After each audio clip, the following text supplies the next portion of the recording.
Shalom warga kerajaan, karena tema kita bicara tentang orang yang kuat. Ya, behave like man, Gregorio. Tetapi bagaimana dengan tanda-tanda orang yang lemah? Di dalam kitab Ayub pasal kelima ayat kedua dikatakan sesungguhnya orang bodoh dimatikan karena sakit hati dan orang bebal dimatikan oleh iri hati. Kita melihat dua saudara yang putra daripada Adam dan Hawa. Adam sendiri kita lihat bagaimana seharusnya dia jadi pria yang hebat.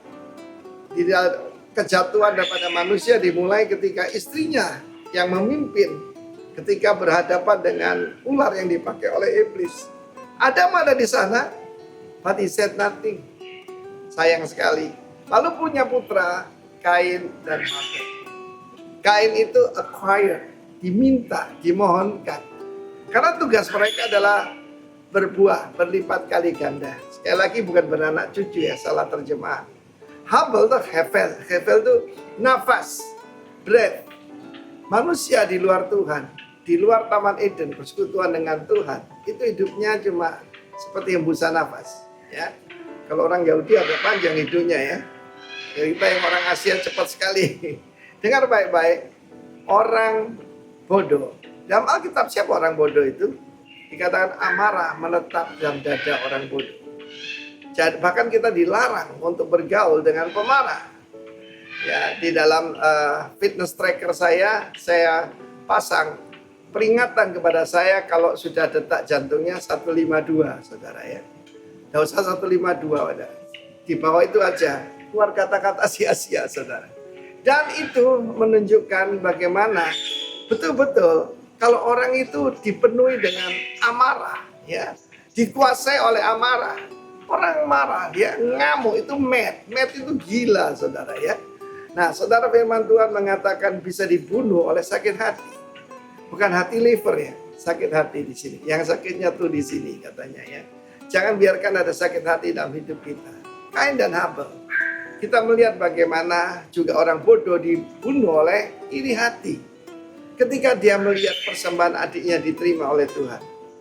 God only deserve the best. Nyanyinya gampang sih. Ya. Tak akan kubawa selain yang terbaik. Ya, yang harum dan sejati. Tuhan menyuruh kita, lewat Rasul Paulus, mempersembahkan tubuh kita sebagai korban yang hidup berkenan kepada Tuhan. Dan kita lihat bagaimana dia dipenuhi dengan amarah.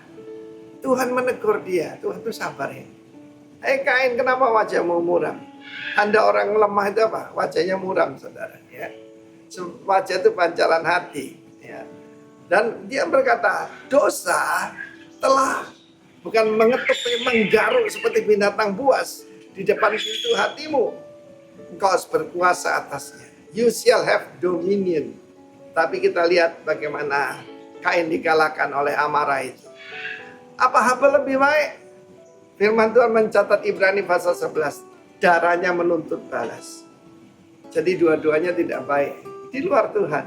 Ya mungkin kelihatan ibadahnya hebat. Belum tentu saudara. Jadi kita melihat di sini. Siapa orang yang kuat itu? Yang bisa mengalahkan sakit hati. Melupakan yang dahulu. Berlari ke arah tujuan. Dan tidak mengizinkan iri hati dalam dirinya. Karena setiap orang sedang mendapat bagiannya daripada Tuhan. Tuhan memberkati kita semua. Jangan dikalahkan oleh sakit hati maupun iri hati. Jadi seperti Kristus.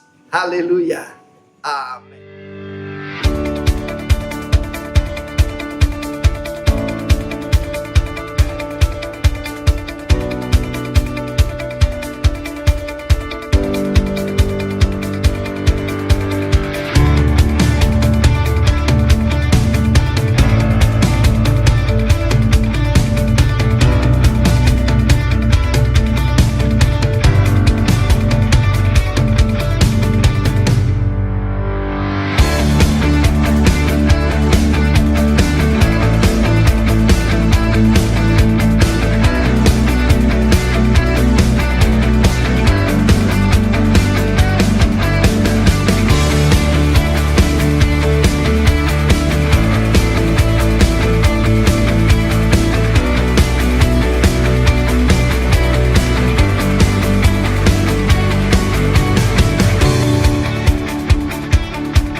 Mazmur 28. Tuhan perisaiku, dari Daud.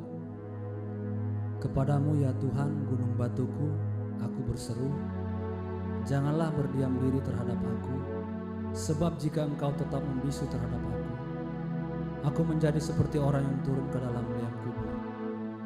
Dengarkanlah suara permohonanku, apabila aku berteriak kepadamu minta tolong, dan mengangkat tanganku ke arah tempat-Mu yang maha kudus. Janganlah menyeret aku bersama-sama dengan orang fasik, ataupun dengan orang yang melakukan kejahatan, yang ramah dengan teman-temannya, tetapi yang hatinya penuh kejahatan. Ganjarilah mereka menurut perbuatan mereka, dan menurut kelakuan mereka yang jahat. Ganjarilah mereka setimpal dengan perbuatan tangan mereka. Balaslah kepada mereka apa yang mereka lakukan, karena mereka tidak mengindahkan pekerjaan Tuhan dan perbuatan tangannya. Ia akan menjatuhkan mereka dan tidak membangunkan mereka lagi. Terpujilah Tuhan karena Ia telah mendengar suara permohonanku. Tuhan adalah kekuatanku dan perisaiku, kepadanya hatiku percaya. Aku tertolong, sebab itu beria-ria hatiku, dan dengan nyanyianku aku bersyukur kepadanya. Tuhan adalah kekuatan umatnya, dan benteng keselamatan bagi orang yang diurapinya. Selamatkanlah kiranya umat-Mu, dan berkatilah milik-Mu sendiri. Gembalakanlah mereka, dan dukunglah mereka untuk selama-lamanya.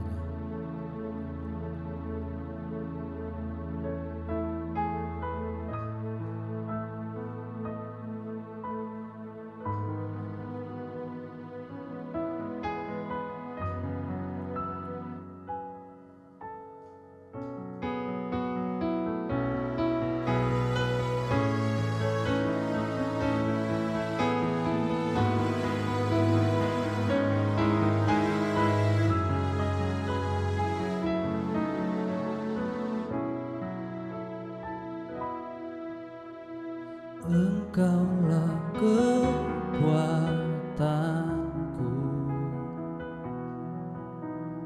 tempat perlindunganku, saat badai menerpa. Aku tak akan goyah. Aku tak akan goyah, sebab Kau sertaku.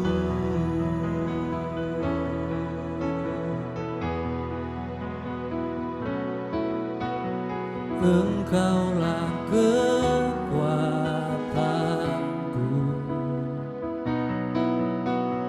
tempat perlindunganku,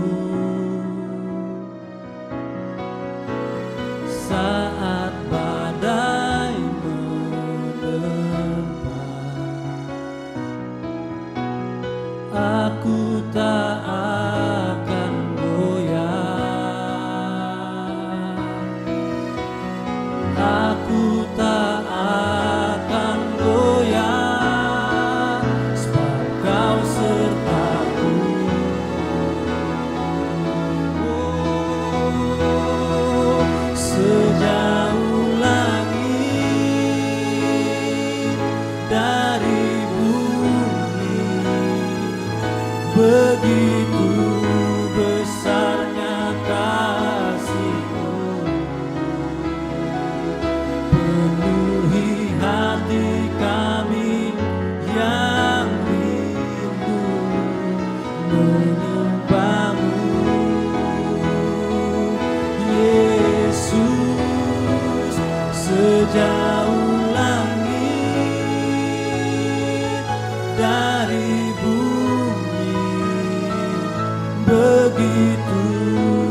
Engkaulah kekuatanku,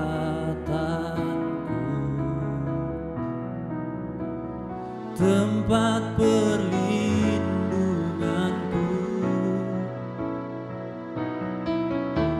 saat badai menerpa.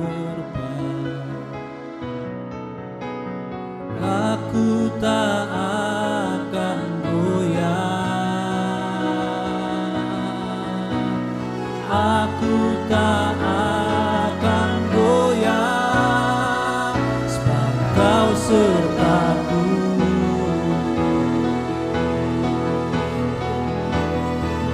Sejauh langit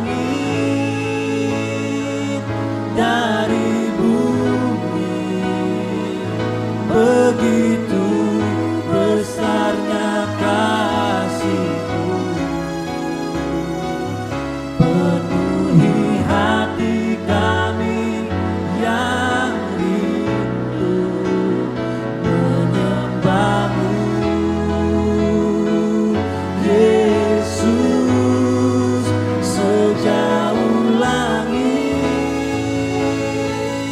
dari bumi, begitu besarnya kasih-Mu. Kaulah Tuhan, kekuatanku, sukacitaku. Oh Tuhan, sejauh langit dari bumi, begitu besarnya kasih-Mu. Penuhi hati kami yang rindu menyembah-Mu, Yesus. Sejauh langit dari bumi, begitu besarnya kasih-Mu. Kaulah Tuhan, kekuatanku, sukacitaku. Oh, sejauh langit dari bumi, begitu besarnya kasih-Mu. Penuhi hati kami yang rindu menyembah-Mu, Yesus. Sejauh langit dari bumi, begitu besarnya kasih-Mu. Kaulah Tuhan, kekuatanku, sukacitaku.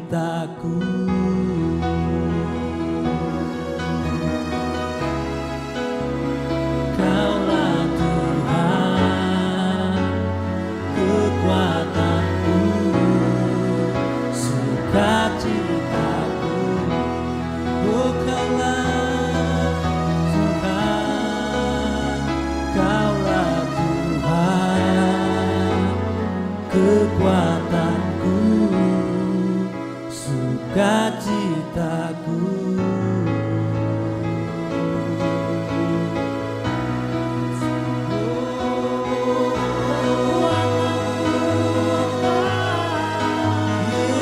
Yesus, Kaulah kekuatanku, Kaulah perlindunganku, ya Tuhan. Yesus,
perlindungan bagi orang yang membutuhkan. Oh Tuhan, ya Yesus, Kau disembah dan dipuja, ditinggikan Engkau, ditinggikan Engkau, ya Tuhan Yesus, haleluya. Jiwa kami bersyukur.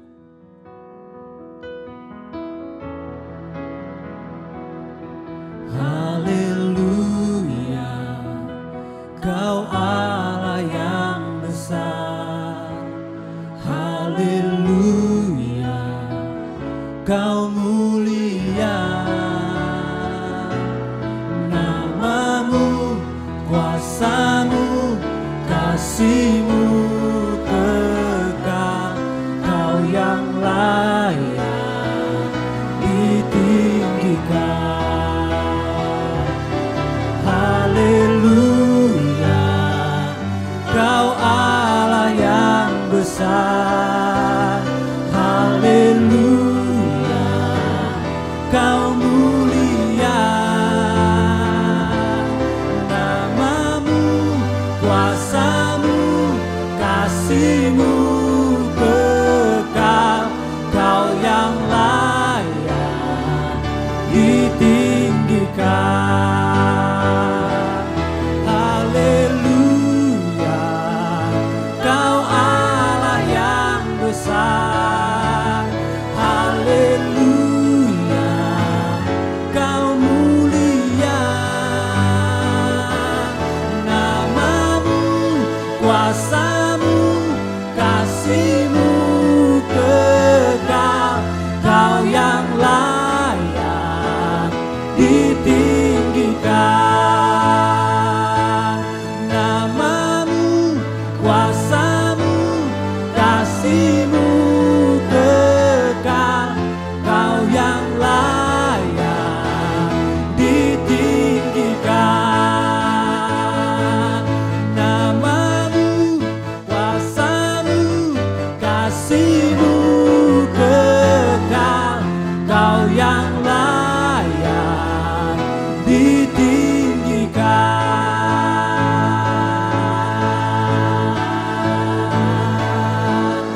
Oh, praise the name of the Lord our God.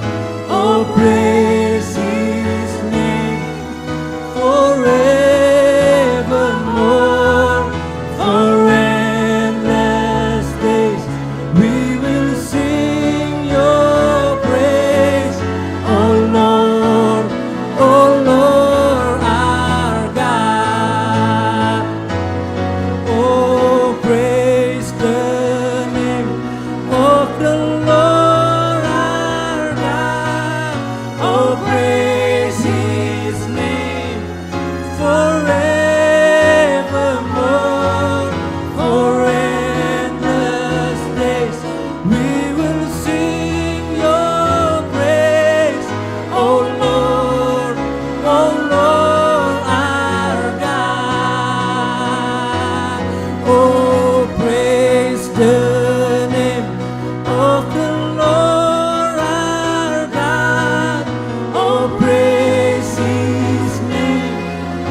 Ya, shalom Bapak Ibu yang dikasih Tuhan.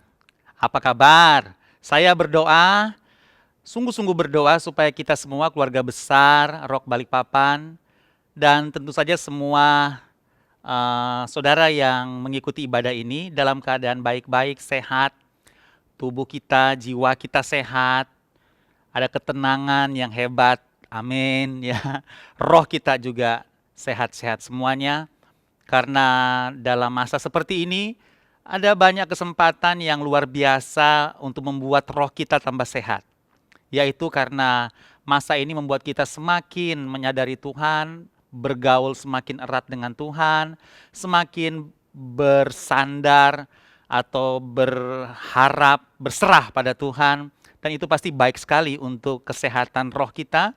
Dan inilah menjadi doa kami, saya juga secara khusus untuk saudara semua, sehingga benar-benar kita mengalami kemurahan Tuhan yang hebat justru di masa yang lumayan spesial hari-hari ini ya. Baiklah, mari siapkan hati kita berdoa dulu untuk mendengarkan firman Tuhan. Mari kita berdoa sama-sama. Terima kasih Tuhan, kami bersyukur dan hamba-Mu berdoa biarlah di atas semua yang sudah hamba persiapkan, Engkau yang berbicara kepada kami, Engkau yang berikan kami pewahyuan, lebih dari semua keterbatasan hamba-Mu menyampaikan isi hati-Mu, tapi pakai hamba-Mu Tuhan lewat waktu yang singkat ini untuk menyampaikan isi hati-Mu, sehingga kami menangkap kehendak Tuhan untuk kehidupan kami selanjutnya.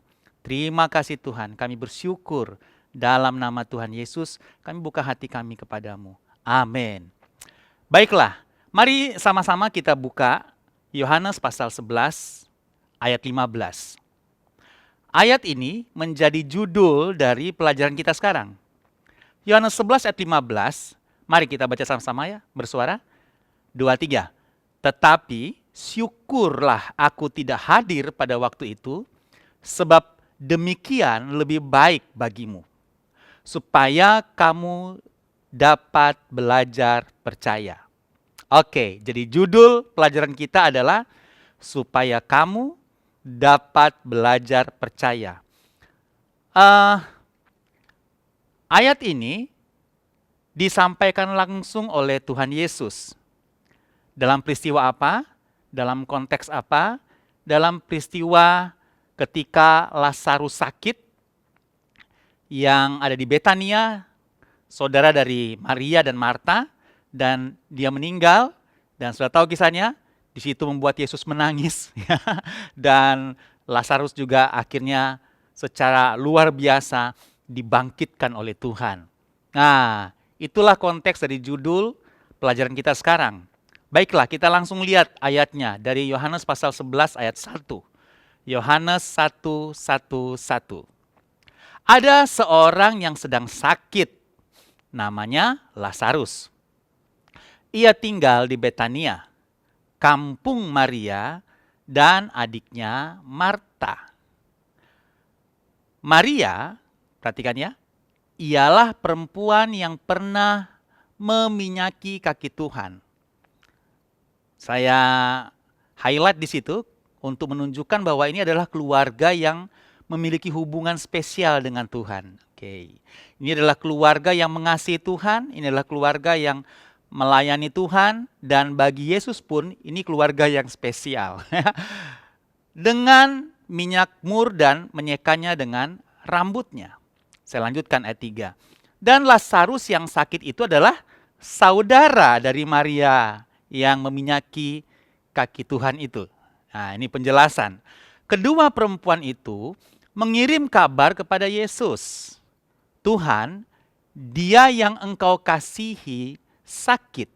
Oke, jadi jelas ya, bahwa ini adalah hubungan yang bukan hubungan biasa. Ini hubungan yang akrab, yang erat. Bahkan ketika Maria dan Marta kirim WA kepada Tuhan Yesus, kirim teks, kirim pesan, kasih tahu bahwa dia yang engkau kasihi. Ada penjelasan di situ bahwa Lazarus itu disayang oleh Tuhan, dikasih oleh Tuhan. Makanya dibilang, Tuhan, Lazarus yang engkau kasihi lagi sakit. Nah, dikabarin gitu ya. ayat 4. Ketika Yesus mendengar kabar itu, ia berkata, penyakit itu tidak akan membawa kematian, tetapi akan menyatakan kemuliaan Allah, sebab oleh penyakit itu anak Allah akan dimuliakan. Yesus memang mengasihi Marta dan kakaknya, yaitu Maria dan Lazarus. Namun setelah didengarnya bahwa Lazarus sakit, nah ini mulai nih ya, Yesus sengaja, katakan sama-sama dengan saya, sengaja tinggal 2 hari lagi di tempat di mana ia berada. Oke. Nah, sampai di sini ada pertanyaan besar, big question. Why? Kenapa Yesus ada kata sengaja tinggal 2 hari lagi di tempat itu? Kalau saja Maria dan Marta sudah kirim pesan, berarti sebenarnya keadaannya sudah serius. Ya. Mungkin bisa dikatakan isoman aja nggak cukup nih. Nah, perlu ada penanganan yang lebih intensif, dan karena waktu itu zamannya tidak secanggih sekarang secara medis, dan Yesus yang dikenal juga sebagai tabib, maka Yesus sebagai tabib ini diharapkan segera datang gitu. Tapi Yesus sengaja nggak langsung respon, nggak langsung datang, dia sengaja tinggal 2 hari. Nggak langsung ke tempatnya orang-orang yang dia kasihi. Saya mendapatkan sebuah pelajaran penting bahwa kalau saja hari-hari ini kita banyak yang tidak hanya terpapar, tapi terinfeksi COVID, dan kita adalah orang-orang yang mengasihi Tuhan, dan kita percaya juga kita dikasihi oleh Tuhan, dalam arti kita adalah orang-orang yang punya hubungan dengan Tuhan, bukan cuma sekedar orang Kristen biasa yang KTP saja, yang agamawi saja, tapi orang Kristen yang mengasihi Tuhan, yang berusaha melakukan kehendak Tuhan, yang suka bersekutu, mesbah, baca firman, dan berusaha belajar melakukan firman. Ini adalah orang-orang yang bukan sekedar pengikut Kristus, tapi punya hubungan spesial. Nah, kemudian sakit. Pelajaran ini adalah pelajaran yang memberikan peringatan kepada kita. Bisa saja kita dalam kondisi yang memiliki hubungan yang khusus dengan Tuhan, memiliki hubungan yang spesial dengan Tuhan, bahkan dikasihi oleh Tuhan karena kita juga mengasihi Tuhan, dan pada saat yang sama kita terpapar sakit. Bisa saja ya, bisa saja. Dan dalam peristiwa ini pun keluarga yang memiliki hubungan dengan Tuhan, Maria, Marta, dan Lazarus, tidak langsung mendapatkan kunjungan dari Yesus. Saudara dikasihi Tuhan. Nah, sekarang pertanyaan adalah kenapa Yesus sengaja? Ada kata sengaja soalnya. Jawabannya langsung pada tema dari pelajaran kita sekarang, yaitu ayat 15. Nah, jadi ayat 15 yang menjadi judul kita tadi, dasarnya itu. Maka dikatakan begini, tetapi syukurlah aku tidak hadir pada waktu itu, yang dia sengaja 2 hari nggak langsung datang, sebab demikian lebih baik bagimu, supaya kamu dapat belajar percaya. Nah, itu tujuan Tuhan untuk tidak langsung hadir pada waktu itu. Lihat ayatnya. Itu maksud Tuhan tuh sengaja tidak hadir pada waktu itu secara fisik ya. Sebab dengan demikian lebih baik bagimu. Jadi rupanya kehadiran Tuhan itu adalah sebuah keadaan yang lebih baik bagi Maria, Marta, dan Lazarus. Justru Tuhan tidak hadir itu bagus. Kata Yesus ya. Kenapa itu bagus? Yesus bilang, supaya kamu dapat belajar percaya. Supaya kamu dapat belajar percaya. Situasi hari ini begitu apa saudara dikasih Tuhan? Saya sebut menggugah emosi kita secara luar biasa. Saya melayani keluarga-keluarga rohani kita yang beberapa waktu terakhir ini kehilangan orang tua mereka di kampung halaman mereka masing-masing. Sekaligus saya menyatakan bersama keluarga besar Rock Balikpapan turut sepenanggungan buat Bapak Hananto, Gembala Komsel, ya, Balikpapan Baru 3, kalau nggak salah. Karena Mama terkasih dipanggil Tuhan di Solo. Beberapa waktu kemudian, minggu lalu, Bapak Edi Setiawan kehilangan mamanya juga. Beliau adalah Pak Edi Gembala Komsel juga. Dari Balikpapan Baru, kakak Balikpapan Baru 1. Pun kehilangan mama terkasih di daerah Kalimantan Tengah, di Sampit atau di tepatnya di kampungnya beliau. Beberapa jam dari Sampit. Dan kenapa saya bilang begitu menggugah emosi kita secara luar biasa? Karena kedua saudara kita ini nggak bisa terbang mengunjungi mama tercinta yang melahirkan mereka, yang membesarkan mereka, sampai mereka bisa menjadi orang yang luar biasa, memiliki keluarga yang diberkati Tuhan, bahkan melayani Tuhan. Dan mereka tidak bisa melihat. Dan hal seperti ini menjadi biasa di musim pandemi ini. Kita kehilangan orang yang kita kasihi dan kita tidak bisa lihat. Saya mendapatkan kesaksian yang cukup heroik bagi saya karena ketika mama dari Pak Edi Setiawan dalam perawatan di isolasi karena COVID, kakak dari Pak Edi yang tidak sampai hati untuk tidak mendampingi beliau, memaksakan diri masuk ke ruang isolasi dan tidak boleh.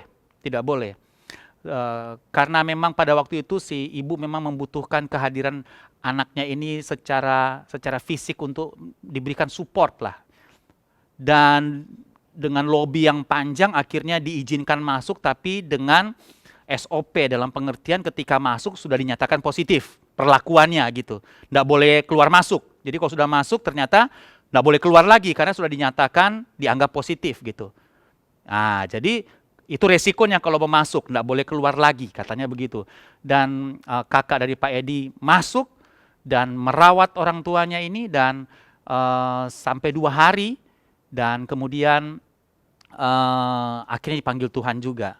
Dan kemudian saya tanya gimana cecenya, gimana kakaknya, dan puji Tuhan ketika dites ternyata tidak terinfeksi COVID. Walaupun peristiwa ini saya ceritakan bukan sebagai referensi, rekomendasi, tidak boleh, saudara kasih Tuhan. Kita harus dengar dokter, kita harus dengar tim medis ya. Kalau memang tidak bisa jangan gitu ya. Karena ada bukannya sekedar kita saja, tapi lingkungan di sekitar kita. Makanya kalau sudah masuk, rupanya tidak boleh keluar lagi. Karena itu memproteksi bukan hanya dia, tapi orang-orang yang dia akan ketemu dan seterusnya. Karena menghambat penyebaran. Situasi yang mengharu biru, yang sangat memprihatinkan. Kami juga keluarga besar Rock Balikpapan tentunya menyatakan turut sepenanggungan buat Pak Edi, Bu Rike, dan beberapa waktu yang lalu sudah dilakukan inisiatif ibadah penghiburan oleh Komsel dari keluarga rohani Pak Edi. Dan itu yang saya maksud, bahwa keadaan hari ini menjadi keadaan yang sangat menggugah emosi kita secara luar biasa. Tapi pelajaran kita hari ini mengingatkan kita bahwa kita sudah mengalami situasi yang begitu hebat. Sebaiknya, seharusnya kita juga mendapatkan pada saat yang sama kesempatan untuk dapat belajar percaya, gitu ya. Sekalipun dalam situasi yang saya bilang tadi, di masa seperti ini tidak biasa karena tidak boleh didatangi, tidak boleh dikunjungin, tidak boleh didatangin dan tidak boleh dikunjungin. Yesus waktu itu tidak datang bukan karena nggak boleh secara medis, Yesus nggak datang karena dia sengaja. Rupanya ada unsur didikan Tuhan waktu itu. Jadi dalam pelajaran kita sekarang, Yesus sengaja tidak hadir pada waktu itu, lihat ayatnya, sebab ada unsur didikan dari Tuhan kepada Maria, Marta, dan Lazarus, supaya mereka dapat belajar percaya. dengan hadir atau tidak hadirnya Yesus secara fisik.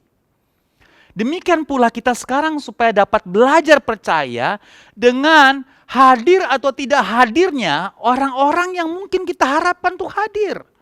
Untuk mendoakan, untuk tumpang tangan, untuk oles minyak kepada kita, hadir secara fisik. Tapi oleh keterbatasan yang harus karena itu prokes COVID, maka tidak bisa hadir, bukan sengaja, memang tidak bisa secara prosedur, nggak bisa. Maka ini menjadi kesempatan, ini baik buat kita. Sekaligus saya bilang kepada keluarga rohani yang sekarang dalam keadaan isoman, sekarang dalam keadaan isolasi mandiri. Ketika Anda isolasi mandiri namanya isolasi, diisolasi. Nggak boleh ada yang kontak, nggak boleh ada yang datang karena isolasi. Nah gitu kan. Nggak sengaja, harus, karena itu prosedur. Nah ketika Anda mengalami situasi begitu, hari ini nih Anda di kamar Anda, dan ada banyak kekhawatiran pasti Anda yang mengalami, karena kadang-kadang kita mengalami gejala yang kita rasa cukup berat, terus kita nggak boleh ke rumah sakit. Kalaupun ke rumah sakit belum tentu diterima karena penuh rumah sakitnya dan seterusnya. Cuman perawatan lewat medis pun misalnya begini, kalau kita isoman di rumah enggak apa-apa sih, yang penting perawat datang, dokter datang sih oke. Ini pun tetap enggak bisa gitu dikasih Tuhannya. Kalaupun bisa itu dalam keadaan tertentu, dalam keadaan situasi-situasi khusus di mana dokter kemudian datang, saya pikir bukan hanya datang tapi langsung dibawa ke rumah sakit dalam situasi atau tingkat sakit tertentu. Jadi, kalaupun ada atau tidak adanya Yesus, gitu dikasih Tuhan, rasa tidak rasanya Yesus, ini adalah baik buat kita, supaya kita dapat belajar percaya, karena kadang-kadang untuk percaya tidak bisa dirasa-rasa, gitu ya. Sekali lagi ya, kadang-kadang untuk percaya itu tidak bisa dirasa-rasa gitu. Oh saya rasa Tuhan ada, saya rasa Tuhan hadir. Tidak bisa gitu. Namanya iman, kita rasa Tuhan ada, kita tidak rasa Tuhan ada pun, kita harus percaya bahwa Tuhan hadir, Tuhan ada bersama dengan kita. Dan saudara pun sekarang yang mengalami situasi isolasi mandiri di rumah masing-masing, di kamar masing-masing, rasa nggak rasa itu jadi nggak perlu, karena ini bicara iman. Dan ini baik buat kita, isolasi mandiri baik bagimu, saya kutip nih ayat, supaya kamu dapat belajar percaya. Tapi tentu saja firman Tuhan ini tidak hanya untuk mereka yang isoman. Untuk kita semua, dalam keadaan apapun, situasi apapun, ketika kita mau Tuhan hadir, Tuhan menyatakan dirinya, dan ketika kita kok rasa Tuhan tidak hadir, keadaan seperti nggak berubah, mungkin Tuhan bisa berkata begini dengan tersenyum. Itu baik bagimu, atau lebih tepat, lebih baik bagimu, supaya kamu dapat belajar percaya. Mari saudara dikasih Tuhan, saya mengajak kepada kita, hari-hari ini dalam situasi kita mungkin merasa perlu Tuhan yang sangat urgent, perlu merasakan hadirat Tuhan yang membuat, yang saudara butuhkan, membuat saudara rasa aman, saudara merasa feel good, merasa enak, merasa damai, dan ternyata saudara tidak rasakan itu. Saudara, mari kita belajar percaya. Ini kesempatan untuk belajar percaya. Katakan sama-sama dengan saya, belajar percaya. Mari, Yesus bilang, kalau kasus ini Yesus sengaja loh dikasih Tuhan. Ini kalau sengaja gini di musim sekarang ketahuan, pasti kepahitan saudara ya. Sudah tahu keadaannya serius, malah sengaja nggak datang lagi. Padahal boleh datang gitu ya. Itu pasti ada sakit hati itu dikasih Tuhan bagi orang yang tidak bertumbuh ya.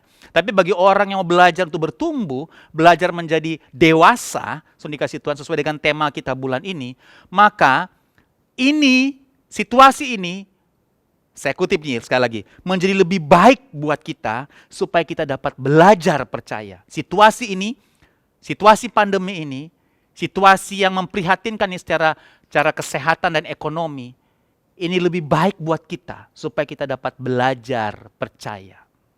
Amin, saudara kasih Tuhan. Mari, saya merindukan, mendoakan kita sebelum pandemi dan sesudah pandemi harusnya berbeda. Dan pesan ini sudah saya sampaikan berulang kali sepanjang pandemi sejak tahun lalu. Saudara before pandemi dan karakter pandemi. Harusnya terlahir sebagai manusia yang berbeda. Jangan ada pandemi, nggak ada pandemi, sama Jo. Orang Manado bilang, ya, sama aja, nggak ada perbedaan. Khususnya apalagi sejak sebelum terinfeksi COVID dan sesudah kena COVID, ternyata sama aja karakternya. Ternyata sama aja sifatnya. Nggak ada pertumbuhan dalam arah pendewasaan. Padahal saudara sendiri sudah mengalami secara langsung. Saya lagi tidak bilang atau menuduh kita untuk tidak bertumbuh di masa COVID ini. Saudara sendiri yang harus tahu keadaan saudara. Apakah memang saudara diubahkan ketika saudara mengalami pandemi hari-hari ini? Atau khususnya saudara mengalami isoman hari-hari ini? Berubahkah sebelum dan sesudah? Nah, mari kita renungkan sama-sama. Saya juga tentunya akan mengevaluasi banyak penggembalaan saya. Dan saya bersyukur ada banyak masukan untuk menolong saya untuk menjadi hamba Tuhan, gembala yang semakin jauh lebih baik sebelum dan sesudah pandemi. Jadi ini pelajaran buat kita semua, supaya kita dapat belajar percaya. Oke, saya mau selesai dengan dua hal, kita belajar percaya. Jadi belajar percaya dalam dua hal. Yang pertama, kita belajar percaya bahwa hidup dari Tuhan. 1 Samuel 2 ayat 6 bilang begini, Tuhan mematikan dan menghidupkan, Ia menurunkan ke dalam dunia orang mati dan mengangkat dari sana. Tuhan membuat miskin, membuat kaya. Ia merendahkan dan meninggikan juga. Ia menegakkan yang hina dari dalam debu dan mengangkat orang yang miskin dari lumpur. Untuk mendudukkan dia bersama-sama dengan para bangsawan. Dan membuat dia memiliki kursi kehormatan. Sebab Tuhan mempunyai alas bumi dan di atasnya ia menaruh daratan. Ayat 9. Langkah kaki orang-orang yang dikasihinya, perhatikan, dilindunginya. Amin. Tetapi orang-orang fasik akan mati binasa dalam kegelapan. Sebab bukan oleh karena kekuatannya sendiri, seseorang berkuasa. Jadi pelajaran pertama buat kita dalam situasi hari ini adalah supaya kita dapat belajar percaya bahwa hidup ada di tangan Tuhan. Dan saya ingin bilang kepada seluruh keluarga rohaniku, khususnya Anda yang sedang sakit dan sakit apapun, tidak hanya COVID, apapun sakit Anda, coba perhatikan keyakinan iman kita ini, bahwa hidup di tangan Tuhan. Kalau Tuhan bilang hidup, hidup. Amin. Mau keadaan apapun, mau gejala kayak apapun, mau saturasi serendah apapun, kalau Tuhan bilang hidup, hidup dalam nama Yesus. Mari belajar percaya. Mari belajar percaya. Mau batuk-batuk, sulit nafas saudara hari ini, bahkan ketika sudah mendengarkan pelajaran ini, kalau Tuhan bilang hidup, hidup dalam nama Yesus. Hidup di tangan Tuhan. Hidup di tangan Tuhan. Kasusnya Lazarus bahkan sudah seolah-olah terlambat kan? Karena Lazarus kita tahu dia meninggal. Tapi kalau Tuhan bilang hidup, hidup. Nah, kita dalam tanda kutip saya sebut masih sakit. Tidak seperti Lazarus. Berarti kita harusnya lebih percaya bahwa hidup ada di tangan Tuhan. Kalau Lazarus sudah terlanjur. Kalau kita enggak. Karena kita percaya Tuhan akan meluputkan kita. Amin. Tuhan akan menyelamatkan kita, amin. Saya lagi bilang untuk semua sakit yang kita alami sekarang. Tidak semua yang hanya kena COVID yang lagi isoman. Kepada semua sakit yang kita alami hari ini. Karena begini, sekarang pun kalau kita sakit dan mungkin agak serius sakit kita di luar COVID ya, yang non-COVID. Sekarang pun ke rumah sakit nggak bisa seolah-olah gitu ya, kecuali sangat darurat. Karena kalau ke rumah sakit pun kita akan ribet sendiri. Kita harus PCR lagi gitu ya. Walaupun bukan COVID, rupanya itu menjadi prosedur gitu ya. Untuk di PCR karena gejala COVID akhirnya menjadi sangat banyak jenis gitu ya. Banyak jenis, ada yang bilang sakit kepala, ada yang bilang sakit perut, ada banyak hal. Ada banyak gejala maksud saya. Jadi akhirnya para medis mengambil sebuah tindakan untuk ya tidak mau mengambil resiko PCR dulu, bahkan tidak hanya antigen, PCR. Salah satu keluarga rohani kita, Rikina Baban, kehilangan kakak terkasih yang menjadi wali dalam pernikahan dia di Jakarta. Waktu itu saya juga yang menikahkan di Jakarta. Kalau tidak salah awal tahun ini, sudah dikasih Tuhan. Dan kakaknya menjadi wali mengganti orang tua yang sudah dipanggil Tuhan lebih dahulu. Kakaknya beberapa hari yang lalu meninggal. Non-COVID ya. Ada sakit komorbid. Dan beliau meninggal.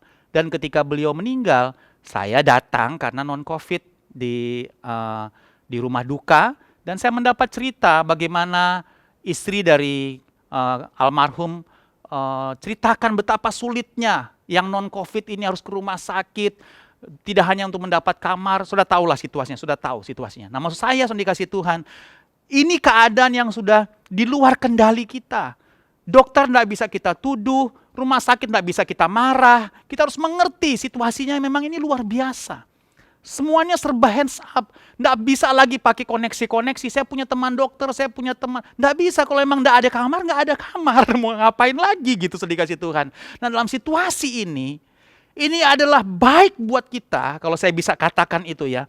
Untuk kita dapat belajar percaya bahwa kalau hitungan manusia harus ke rumah sakit, hitungan manusia harus ketemu ini. Tapi kalau Tuhan bilang hidup, hidup. Sudah, itu aja. Itu. Punya keyakinan itu sudah dikasih Tuhan ya. Karena kita mengalami keterbatasan. Beberapa saudara kita yang non-COVID punya penyakit yang harus dicek rutin dan penyakit yang cukup serius, akhirnya tidak bisa check up serutin di luar masa pandemi. Waktu di luar pandemi, check up-nya bisa rutin. Sekarang tidak bisa. Tidak bisa check up rutin, sudah dikasih Tuhan. Ya mungkin untuk hal-hal tertentu masih bisa. Tapi kalau sudah melibatkan tindakan-tindakan medis tertentu sudah sangat terbatas ya, bukan cuma sekedar check up, bahkan ada tindakan-tindakan yang harus dilakukan secara rutin misalnya karena sakit-sakit yang spesial. Saya dikasih Tuhan nggak bisa dilakukan lagi seperti zaman non-COVID, non-pandemi. Saya dikasih Tuhan. Nah di sini saya mau kasih tahu ya supaya kita belajar percaya. Hidup di tangan Tuhan. Bukan berarti kita tidak berusaha. Maksud saya begini, kenyataannya kita sudah berusaha, tapi di atas segala usaha kita seperti nggak ada jalan. Nah dengar firman Tuhan hari ini. Hidup di tangan Tuhan. Amin. Terus usahakan. Karena kita bertanggung jawab dengan kesehatan Tuhan berikan. Tapi kalaupun dalam segala usaha kita mengalami keterbatasan. Karena rumah sakit terbatas. Semuanya serba terbatas. Pandang Tuhan. Karena hidup ada di tangan Tuhan. Percaya Tuhan dokter di atas segala dokter. Yang sanggup bisa menangani Anda langsung. Anda rasa dan Anda tidak rasa, tidak penting. Yang penting Anda percaya, Anda beriman. Itu yang pertama, hidup di tangan Tuhan. Yang kedua, yang terakhir adalah kita belajar percaya apa? Bahwa ada tujuan Tuhan untuk hidup yang Dia berikan. Ya, ayat 4, Yohanes 11 dalam pembacaan kita. Ketika Yesus mendengar kabar itu, Ia berkata, penyakit itu tidak akan membawa kematian. Tetapi akan menyatakan kemuliaan Allah sebab oleh penyakit itu anak Allah akan dimuliakan. Yesus memang mengasihi Marta dan kakaknya dan Lazarus. Yesus ada kata bilang, memang mengasihi. Namun setelah didengarnya bahwa Lazarus sakit, ia sengaja. Yesus memang mengasihi tapi dia sengaja. Nah itu pendeknya begitu tuh ayat. Memang Yesus sayang sama Lazarus, Marta dan Maria, tapi ketika dia dengar Lazarus sakit, dia sengaja tinggal 2 hari lagi tempat itu di mana ia berada. Dia ada langsung responin gitu sudah dikasih Tuhan. Nah, artinya apa sudah dikasih Tuhan? Kita belajar bahwa ada tujuan Tuhan. Tuhan bukan sengaja tanpa tujuan, kan gitu. Bukan karena dia nggak ada kerjaan terus nanti aja lah. Pasti ada tujuan. Dan tujuannya kita sudah baca kata tadi kan. Supaya kamu dapat belajar percaya. Jadi selalu ada tujuan Tuhan dalam segala situasi yang kita alami. Makanya saya berani untuk menyampaikan quote ini dari saya. Ya, quote by Haka gitu ya. Mengerti mujizat saja tidak cukup. Kita harus mengerti tujuan mujizat yang Tuhan berikan. Tidak hanya cukup mengerti mujizat, percaya mujizat, yakin mujizat. Saya percaya Tuhan akan memberikan mujizat. Yes, itu perlu. Namanya juga belajar percaya. Oke? Tapi tidak hanya berhenti di situ. Saya mau bilang buat saudara, kita percaya Tuhan sanggup. Amin. Kita percaya bagi Tuhan ada yang mustahil. Amin. Tapi saya mau ingatkan buat kita bahwa kita juga harus belajar untuk mengerti tujuan mujizat. Jadi kalau Anda percaya, saya lagi isoman dan saya percaya Tuhan akan sembuhkan saya bergejala berat tapi saya percaya hidup di tangan Tuhan, dan saya percaya saya akan disembuhkan, diberikan kehidupan. Oh ya, amin. Saudara harus lakukan itu. Tapi saya mau ingatkan, saudara juga harus perlu tahu tujuan Tuhan memberikan kehidupan, memberikan kesembuhan, memberikan pemulihan. Saudara harus mengerti tujuan Tuhan. Oke, kembali pada konteks ini.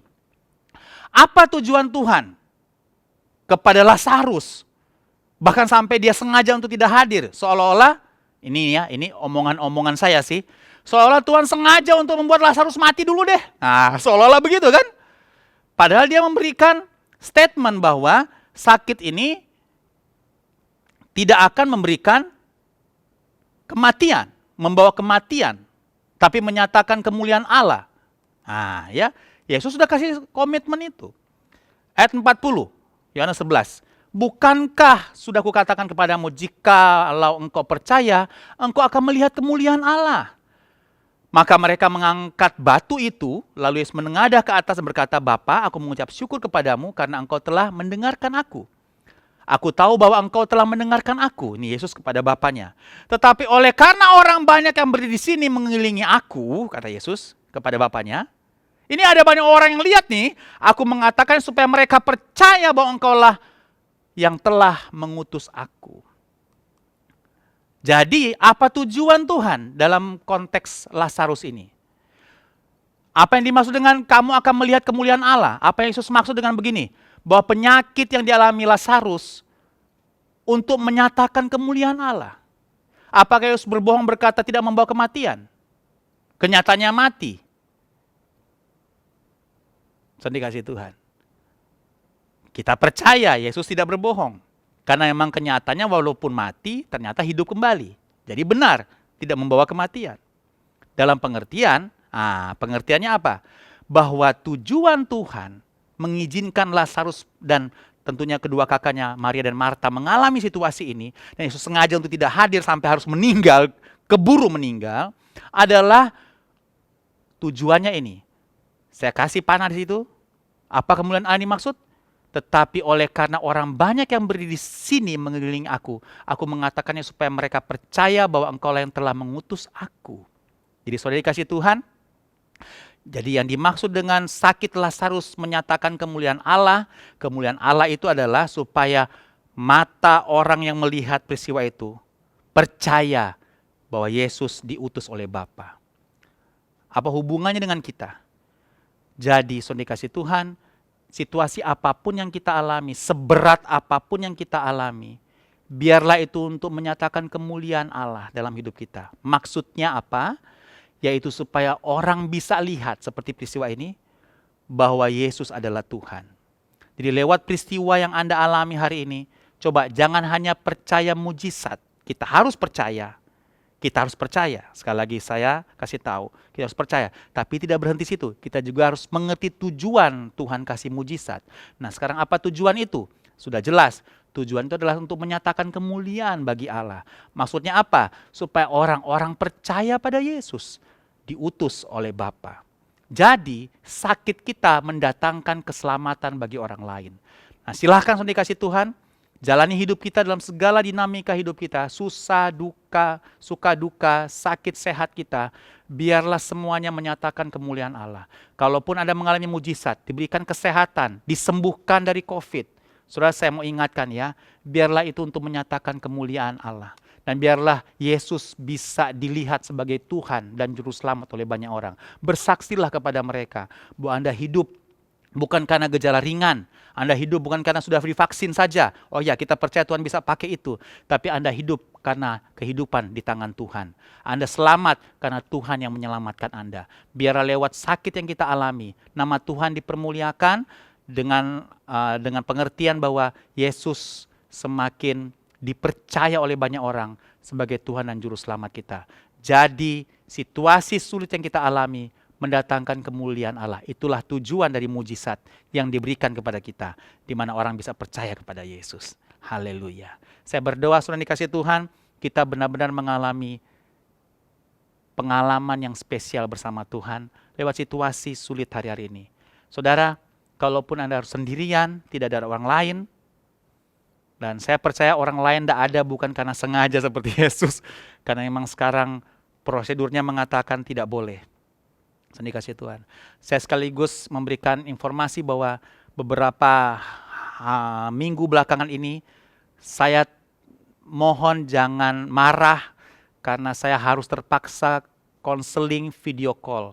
Karena rupanya konseling begitu banyak saya dengan Ibu Yanti. Banyak yang minta konseling dan saudara juga harus melindungi kami berdua. Kalau semua konseling itu harus tatap muka. Kalau semua harus tatap muka, aduh saudara dikasih Tuhan, coba mohon mengerti, lindungi kami juga. Dan akhirnya saya memutuskan dengan Ibu Yanti bahwa konseling kita layani video call karena konseling cukup banyak dan tidak mungkin tatap muka dalam keadaan yang banyak seperti itu.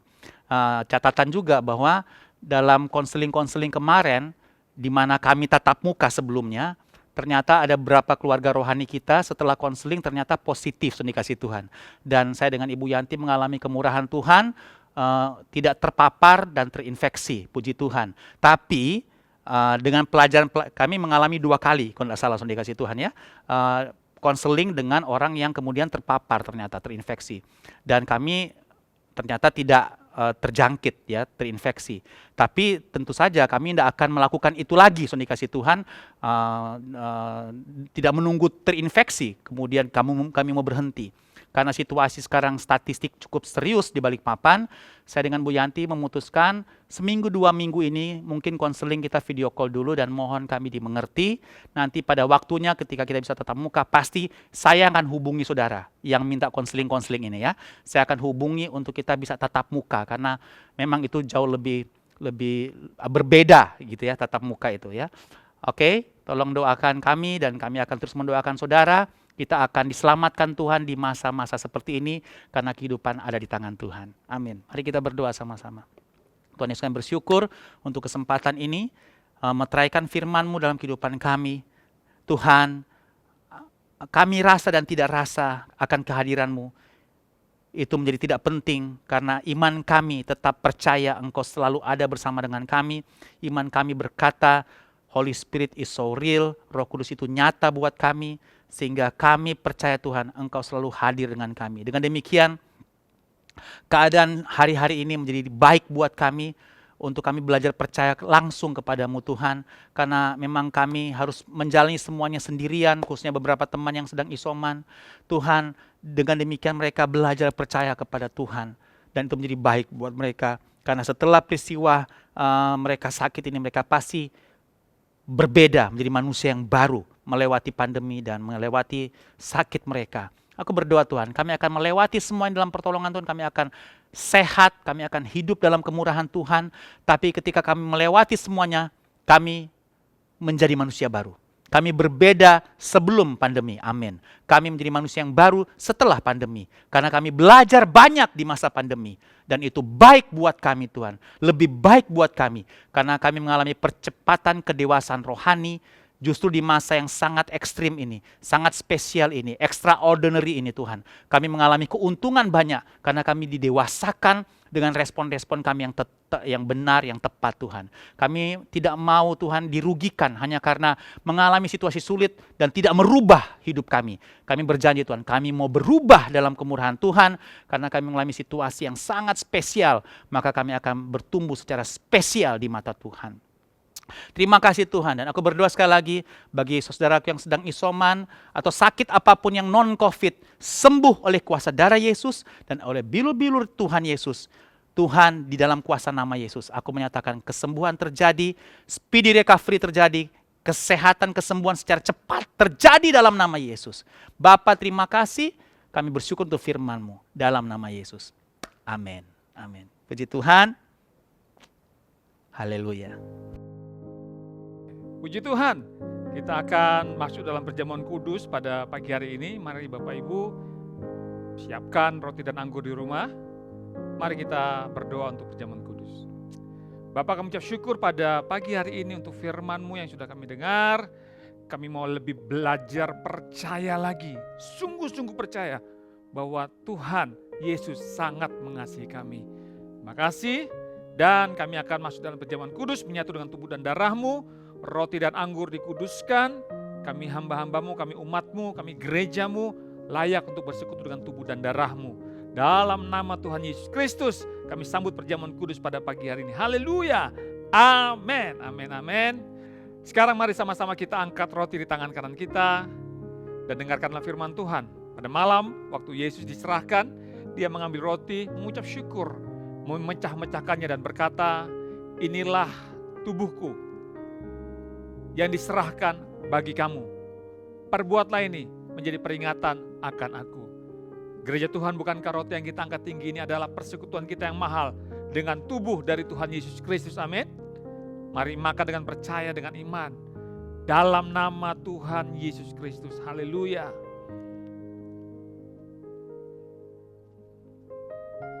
Terima kasih Tuhan. Terima kasih. Setiap kali kita melakukan perjamuan kudus ini, mengingatkan kita akan 3 hal. Yang pertama, aku, egoku, sudah disalibkan bersama dengan Yesus. Yang kedua, tubuh dan darahnya adalah makanan untuk roh manusia kita. Dan yang ketiga, supaya kita tidak menjadi lemah dan putus asa. Sekarang sama-sama kita angkat cawan di tangan kanan kita. Tangan kiri taruh di dada sebagai tanda penyerahan hidupmu kepada Tuhan. Kemudian Yesus mengambil cawan, mengucap syukur atasnya dan berkata, inilah cawan perjanjian baru yang dimeteraikan oleh darahku. Perbuatlah ini menjadi peringatan akan aku. Gereja Tuhan, bukankah cawan yang kita angkat tinggi-tinggi ini adalah persekutuan kita yang mahal dengan darah dari Tuhan Yesus Kristus, amin. Darah yang menyembuhkan, darah yang memulihkan. Mari minum dan percaya dan terima kesembuhan dari Tuhan dalam nama Tuhan Yesus Kristus. Haleluya. Haleluya, haleluya. Terima kasih Tuhan, terima kasih untuk tubuh dan darahmu, untuk karya salibmu. Kami bebas, kami merdeka, sebab Tuhan sudah memerdekakan kami. Terima kasih. Sekarang kami angkat tangan untuk Indonesia. Kami mau bersyafaat untuk Indonesia. Kami katakan, Shalom Indonesia, diberkati engkau. Menjadi bangsa yang dipulihkan Tuhan. Bebas dari COVID-19 dalam nama Yesus.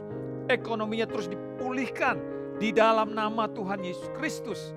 Kami berdoa supaya para pemimpin di bangsa ini, mulai dari Presiden Jokowi, Pak Ma'ruf Amin sebagai Wakil Presiden, para menteri, semua para pejabat-pejabat Tuhan, dari pusat sampai ke daerah-daerah, bersinergi, bekerja sama untuk memulihkan keadaan Indonesia, baik dari COVID-19 dan juga perekonomiannya dipulihkan di dalam nama Tuhan Yesus Kristus.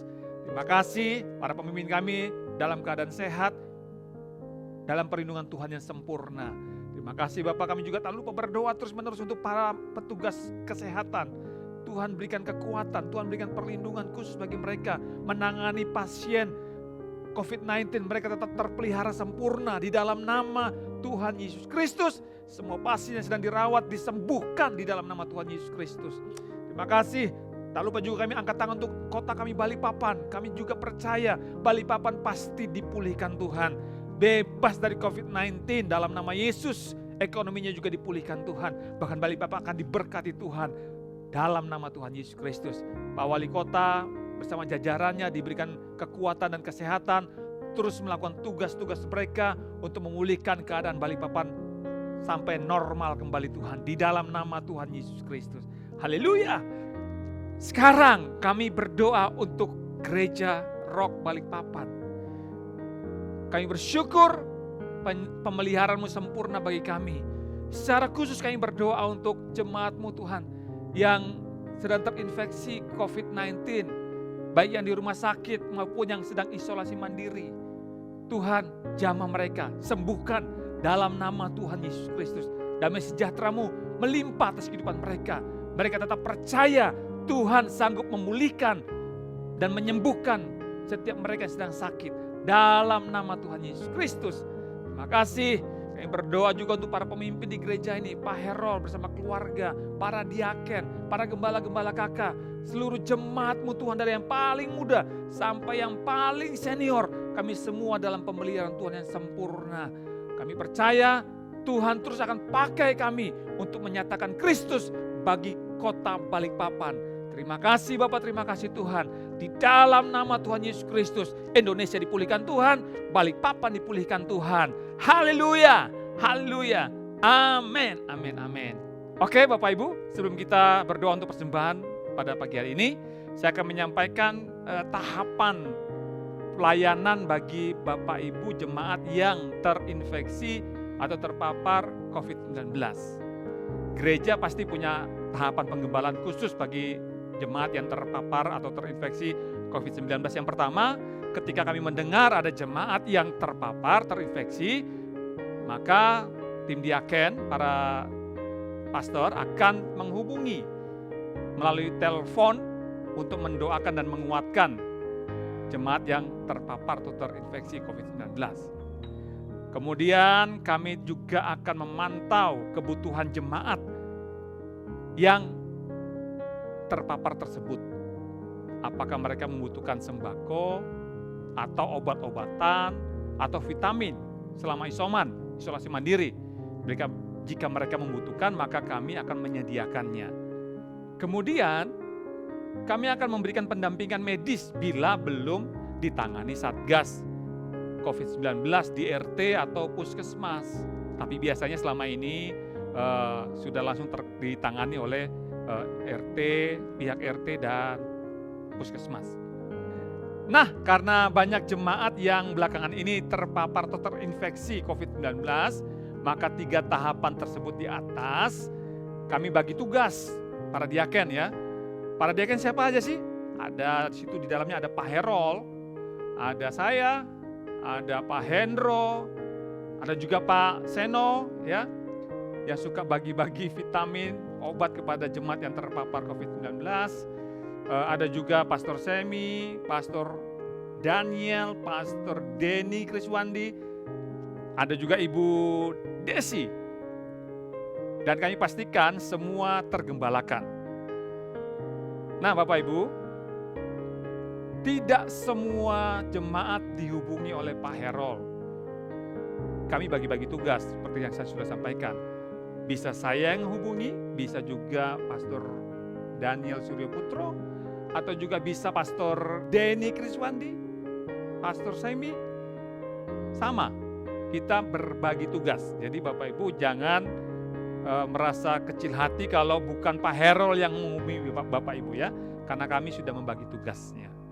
Oke, demikian informasi tentang penanganan COVID di gereja kita. Saya percaya bahwa kita semua pasti terpelihara sempurna dalam anugerah Tuhan, tetap sehat. Oleh sebab itu Bapak Ibu tetap jaga protokol kesehatan 5M. Sebisa mungkin Bapak Ibu jangan kemana-mana kalau tidak perlu. Hindari kerumunan ya. Oke Bapak Ibu, kemudian yang berikutnya tentang perpuluhan. Bapak Ibu bisa mengembalikan perpuluhan dengan 2 cara. Yang pertama dengan mentransfer ke rekening perpuluhan, dan yang kedua bisa melalui QR Code yang tampil di layar televisi Bapak Ibu. Sekarang kita sama-sama angkat handphone kita karena kita akan memberikan persembahan secara virtual melalui QR Code. Mari sama-sama kita berdoa. Bapak terima kasih. Sekarang kami angkat handphone kami karena kami akan memberikan persembahan melalui QR Code yang akan tampil di layar TV kami. Kami percaya persembahan kami adalah benih yang subur, kami tabur berbuah lebat, kerajaan-Mu diperluas. Kami memberi karena kami sudah diberkati Tuhan. Kami mengembalikan perpuluhan dengan sukacita di dalam nama Tuhan Yesus Kristus. Haleluya. Sekarang Bapak Ibu, mari sama-sama angkat tangan dan terimalah berkat Tuhan. Aminkan dengan antusias semua berkat yang datang untuk saudara. Sebab kehendak Tuhan, engkau semakin naik dan tidak pernah turun. Menjadi kepala dan bukan ekor. Amin. Keluar masukmu pasti diberkati Tuhan. Sekarang kita kepalkan 2 tangan kita. Sama-sama 3 kali kita ucapkan dengan mulut kita yang sudah diurapi Tuhan. Apa saja yang saya buat dengan tangan saya ini pasti berhasil, sehat dan beruntung. Apa saja yang saya buat dengan tangan saya ini pasti berhasil, sehat dan beruntung. Sekali lagi sama-sama katakan, apa saja yang saya buat dengan tangan saya ini pasti berhasil, sehat dan beruntung. Sekarang para imam, para suami, tumpang tangan untuk istri dan anakmu di rumah. Terimalah berkat dari sorga. Tuhan memberkati dan melindungi engkau. Tuhan menyinari engkau dengan wajahnya, memberikan kasih karunia. Bahkan dia menghadapkan wajahnya kepadamu, memberikan damai sejahtera, sukacita, bahkan berlimpah-limpah dalam pengharapan mulai hari ini sampai selama-lamanya. Dalam nama Tuhan Yesus Kristus. Haleluya. Amin. Amin, amin, amin. Ingat Bapak Ibu, tetap protokol kesehatan. Tuhan Yesus memberkati kita semua.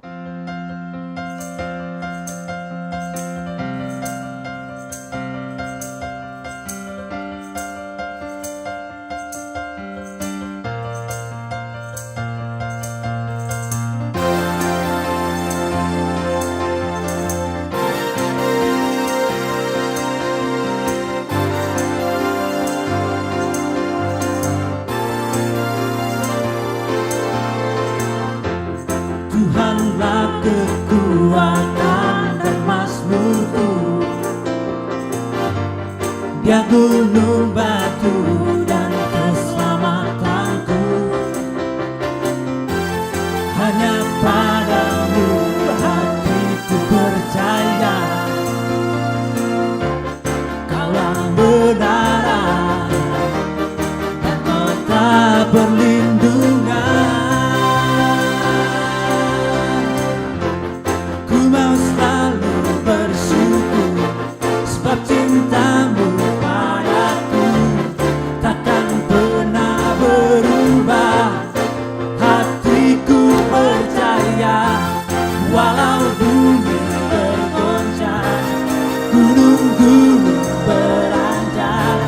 Namun kasih setiamu tak pergi dariku.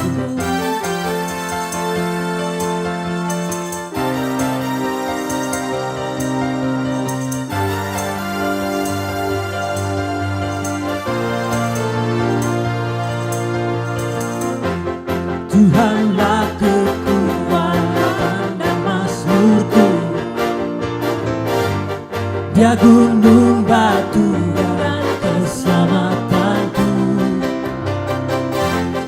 Hanya padamu hatiku percaya, Kaulah benaran dan kota perlindungan. Ku mau selalu bersyukur sebab cintamu padaku takkan pernah berubah. Hatiku percaya walau bumi bergoncang, gunung-gunung beranjak, namun kasih setiamu tak pergi dariku. Ku mau selalu bersyukur sebab cintamu padaku takkan pernah berubah. Hatiku percaya walau bumi bergoncang, gunung-gunung beranjak, namun kasih setiamu tak pergi dariku. Kasih setiamu tak pergi dariku. Kasih setiamu tak pergi dariku.